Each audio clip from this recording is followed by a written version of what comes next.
If I ask you about the general concept of dictatorship, what will be the first picture that will come into your mind?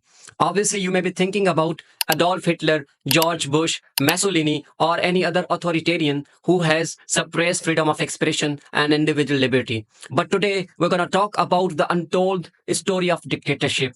A dictatorship that is silent and invisible in its nature. A dictatorship that is giving birth to many of the mini Hitlers, a dictatorship that is not present somewhere else but in your home.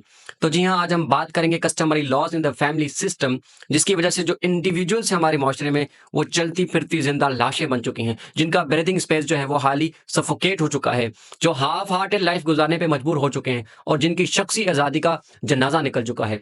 इसके बावजूद भी अगर आप endless episodes of the arguments release करें और फिर ये कहते फिरें नहीं, ज़रा मसला ये है कि हमारे जो अली बाबा के नेल्सन मंडेला हैं वो अटियाला बैठे हुए हैं, अगर वो बाहर निकल आए तो सारी पॉलिटिकल इंस्टेबिलिटी जो है वो चुटकी भर में रिस्टोर हो जाएगी। या अगर आप ये आर्गुमेंट दें कि मलिक रियाज साहब जो है वो इतना सारा पैसा मुल्क से बाहर लेके गए मनी लॉन्ड्रिंग का, अगर वो पैसा वापस आ जाए मुल्क में तो हमारी इकोनॉमिक सिक्योरिटी जो है वो प्रिजर्व हो जाएगी, then this is one of the most laughable aspect to me, because you are lying with your yourself जैसे दोस्तों ने कहा था ना कि अब वो all do not lie with your self. We need to understand that जब सोसाइटल फ्रेमवर्क में ही ड्रॉबैक्स आ जाए, जब आपकी सोसाइटल स्ट्रक्चर जिसके नीचे एक फाउंडेशन होती है, बाकायदा से पिलर्स होते हैं, वहां ही क्रक्स आ जाए तो आपके यहाँ इन्फॉर्म्ड वोटर्स नहीं बनते, आपके यहाँ क्रिटिकल थिंकर्स, स्कॉलर्स, एनालिस्ट नहीं बनते, आपके यहाँ मैकेवेलियन या मैंडेला स्कूल ऑफ थॉट के लोग पैदा नहीं होते।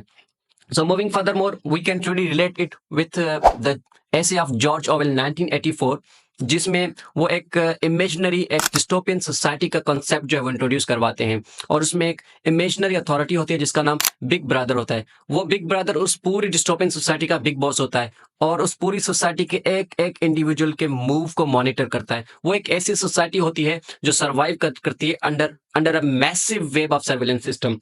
जब आप इसमें मेन कैरेक्टर पढ़ के देखेंगे विंस्टन स्मिथ का, तो विंस्टन स्मिथ जो है इसको आगे जाकर जूलिया से मोहब्बत हो जाती है। अब जूलिया भी इसमें एक कैरेक्टर थी जो विंस्टन स्मिथ के साथ जो है वो एक ही बिल्डिंग में काम करती थी। Soon Winston Smith realize that he is unable to express his feelings in front of Julia because he knew that he is being monitored by the Big Brother. लेकिन फिर होता ये कि जूलिया एक दिन उसको चिट्स भेजती है और मिलने के लिए बुलाती है। जब विंस्टन उससे मिलने जाता है तो दोनों को मिनिस्ट्री ऑफ लव की थॉट पुलिस पकड़ लेती है। अभी मिनिस्ट्री ऑफ लव क्या है इसको सुनकर कंफ्यूज मत होइएगा, ये राइटर ने मुख्तलिफ जो है वो पैरामीटर सेट किए थे इस नॉवल के अंदर। जब मिनिस्ट्री ऑफ लव की थॉट पुलिस दोनों को उठा के ले जाती है तो विंस्टन स्मिथ के मुंह में चूहों का बॉक्स डाल दिया जाता है और फिर जब वो इस सिस्टमेटिक ऑपरेशन से रिलीज होकर बाहर आता है तो सारे जो उसके रेवोल्यूशनरी या रेबेलियन आइडियाज थे वो वहीं तितर बितर हो जाते हैं। तो इस तरीके से एक थॉट पुलिस आपके घरों के अंदर भी मौजूद है, एक बिग ब्रदर आपके घरों के अंदर भी मौजूद है जो आपके एक एक मूव को मॉनिटर करता है, इवन आपके आइडियाज को भी शेप करता है, जिनके हाथ में आपका रिमोट कंट्रोल है। And they will treat you just like a steering wheel of A vehicle के जिस भी डायरेक्शन में हम चाहें आपको मूव करवा सकते हैं। आपने कौन से कलर के कपड़े पहनने हैं, क्या खाना है, कहाँ उठना बैठना है, कौन सी डिग्री परस्यू करनी है, इवन किस शख्स से शादी करनी है, वो भी हम ही डिसाइड करेंगे because we are ultimate authority. और क्वालिफिकेशन और जस्टिफिकेशन क्या होती है? क्वालिफिकेशन ये होती है कि हमारा एज एक्सपीरियंस जो है वो बहुत ज्यादा है। तो माशाल्लाह से ये जो एज और मेच्योरिटी का कॉम्बिनेशन बता के बच्चों को जो है वो ट्रैप किया जाता है इस कंफ्यूजन में, तो हम फिर ये सोचने में मजबूर हो जाते हैं कि यार हमने ऐसे लोग भी देखे हैं जिनकी उम्र 60 साल है, 70 साल है, लेकिन स्टिल दे आर इमेच्योर। और वहीं पर हमने 12 और 13 साल के जो है वो लड़के बच्चे भी देखे हैं जो कि बहुत ज्यादा मेच्योर होते हैं और डिसेंटली बिहेव करते हैं। तो ये इस तरीके से जो है वो ट्रैप किया जाता है बच्चों को। If you have ever read the theory of master slave dialect, the theory of the Friedrich Hegel, जिसमें वो लिखता है कि self consciousness exist in and for itself when and as a result of existing for another, that is it exist only in being recognised. तो Friedrich Hegel ये कहता है कि वैसे तो सेल्फ कॉन्शियसनेस खुद एग्जिस्ट करती है, लेकिन यहाँ पर ये होता है कि मास्टर जो है वो चंद स्लेव्स को पकड़ता है और फिर उनसे डिबेट करता है और डिबेट करने के बाद फिर स्लेव्स को कहता है कि देखो मेरी कॉन्शियसनेस तुमसे जीत गई, now you have to surrender in front of me और तुम्हें मुझे सल्यूट ठोकना पड़ेगा, otherwise there is no option, you will have to die. तो स्लेव्स जो है ये सोचने में मजबूर हो जाते हैं कि यार हमारे पास और कोई ऑप्शन नहीं है, हम मरना नहीं चाहते, वो फिर सरेंडर हो जाते हैं इन फ्रंट ऑफ मास्टर। तो एक ऐसा मास्टर आपके घर के अंदर भी मौजूद है जिसकी अपनी तो कोई कॉन्शियसनेस होती नहीं है, बच्चे जो है उसके आगे सरेंडर हो जाते हैं। अब आप ये मत सोचेगा कि मैं एक जनरल कंसेप्ट दे रहा हूँ, मैं वहां की बात कर रहा हूँ जहां पर बाकायदा टॉक्सिक पेरेंटिंग जो है वो एक्सरसाइज की जाती है, जहां पर बच्चों को जो है वो बाकायदा से टॉर्चर किया जाता है, अब्यूज किया जाता है।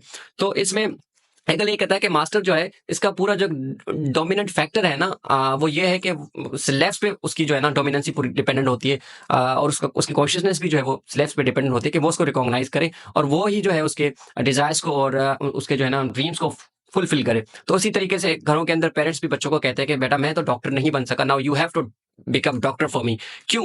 क्यों भाई? उसकी अपनी एक क्रिटिकल थिंकिंग है, उसका उसका अपना एक पैटर्न है, उसकी अपनी वे ऑफ थिंकिंग है। वो पता नहीं शायद राइटर बनना चाहता हो, शायद स्कॉलर बनना चाहता हो, शायद वो एआई में इंटरेस्टेड हो, शायद वो रोबोटिक्स में इंटरेस्टेड हो, लेकिन बच्चों से ये नहीं पूछते।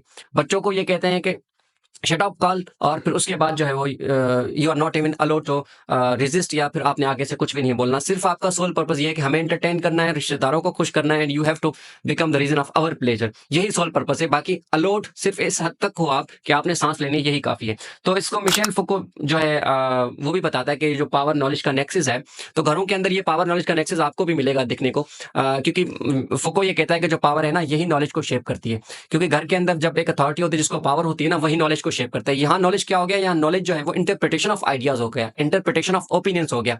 फिर वही जो नॉलेज है वो पावर को दोबारा री करती है। जैसे बच्चों को घरों में कहा जाता है कि मैं जो कह रहा हूँ वो ठीक है, 100% दुरुस्त है। आपने ग्रीन कलर की पटकी पहननी है या फिर जो है वो येलो कलर का पटका पहनना है, कौन सा सेक्ट फॉलो करना है, कौन सा स्कूल ऑफ थॉट फॉलो करना है, वो भी हम आपको बताएंगे। क्योंकि यहाँ पर जो सारा रिलेशन होता है पावर एंड नॉलेज का, वो इनसेपरेबल होता है। तो इस तरीके से एक पेनोप्टिसिज्म क्रिएट की जाती है बच्चों के अंदर। तो बच्चों के अंदर जो है वो एक फेयर, एक जजमेंट जो है वो इंटरनलाइज हो जाता है। जब वो इंटरनलाइज हो जाता है तो बच्चे आगे सर्वाइव नहीं कर पाते, प्रोग्रेसिव नेचर के नहीं बन पाते। तो उनकी जो स्ट्रेटेजिक विजन है ना, उनकी जो स्ट्रेटेजिक डेप्थ है वो सारी की सारी तबाह और बर्बाद हो जाती है। और अगर हम लार्ज स्केल पे इसको देखें तो ऑनर किलिंग भी पाकिस्तान के अंदर रिपोर्ट होती है, और अर्ली मैरिजेस भी जो है वो रिपोर्ट होते हैं। और ये घरों के अंदर ये जो कस्टमरी नॉर्म्स है, मुझे मेरा बहुत एक सिंपल क्वेश्चन है, मैं आप सबसे पूछना चाहूंगा। मुझे आप इस बात का जवाब दें कि क्या नॉर्म्स, ट्रेडिशंस और एंड कस्टम्स एक चलते फिरते एक जिंदा इंसान से ज्यादा वैल्यूबल है? क्या उससे ज्यादा वैल्यू रखते हैं? ये खुद से आप क्वेश्चन करिएगा। तो ऑनर किलिंग भी पाकिस्तान में रिपोर्ट होती है, और ऑनर किलिंग का क्या सोल पर्पस क्या है?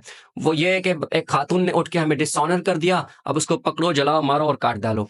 तो माशाल्लाह से यहाँ पर वैसे तो बाहर अगर आप फॉरेन में देखें या जियोग्राफिकली दूसरे कंट्रीज में देखें, तो ऑनर का मतलब ये होता है कि भाई मैंने अपनी लाइफ में कुछ बनना है, अगर मेरे मुझ पे आ जाती है, मेरी गैरत पे आ जाती है। लेकिन यहाँ गैरत की डेफिनेशन कुछ और है। यहाँ गैरत की डेफिनेशन ये है कि एक खातून को पकड़ो, मारो, काट डालो, कोई और डेफिनेशन नहीं है गैरत की। तो बहुत से केसेस हैं, मुकद्दस बीबी का केस पढ़ लें जो कि प्रेग्नेंट थी और उसको उसके ही जो है वो फादर ने, ब्रदर ने और मदर ने मिलके जो है वो मार डाला।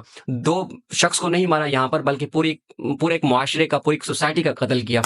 कंदील बलोच केस पढ़ के देख लें, जिसको अपना ही भाई जो है वो वसीम जो है वो अपना जो है वो ड्रग्स दे के फिर घसीट के उसका जो है गला घोंट के उसको मार देता है। कोहिस्तान केस अगर आप पढ़ के देखेंगे कि then you will be really amazed कि चांद पर पहुंचा हुआ शख्स, चांद पर पहुंचा हुआ इंसान, 21वीं सदी जहां पर हम एआई की तरफ आ चुके हैं, हमने सिलिकॉन चिप्स बना लिए हैं, हमने ट्रेंड किया है चिप्स को, और उसी दौरान आप यह देखेंगे कि एक वो सोसाइटी भी मौजूद है इस पूरे ग्लोबल वर्ल्ड ऑर्डर में जहां पर खातून को मार दिया जाता है सिर्फ इस वजह से क्योंकि उनका यही क्राइम होता है कि उन्होंने क्लिप रिकॉर्ड कर ली। तो कोहिस्तान केस में भी ये होता है कि 5 खातूनों को मार दिया जाता है, कम्युनिटी जो है वो जिरगा मुनक्किद करती है, और काउंसिल जो है ये फतवा देता है कि अब जो है पकड़ के इन्हें कत्ल कर डालो क्योंकि ये वाजिबुल कत्ल है, क्योंकि उन्होंने क्लिप्स बनाई और फिर तालियां बजाई और रिकॉर्ड हो गए क्लिप्स के अंदर।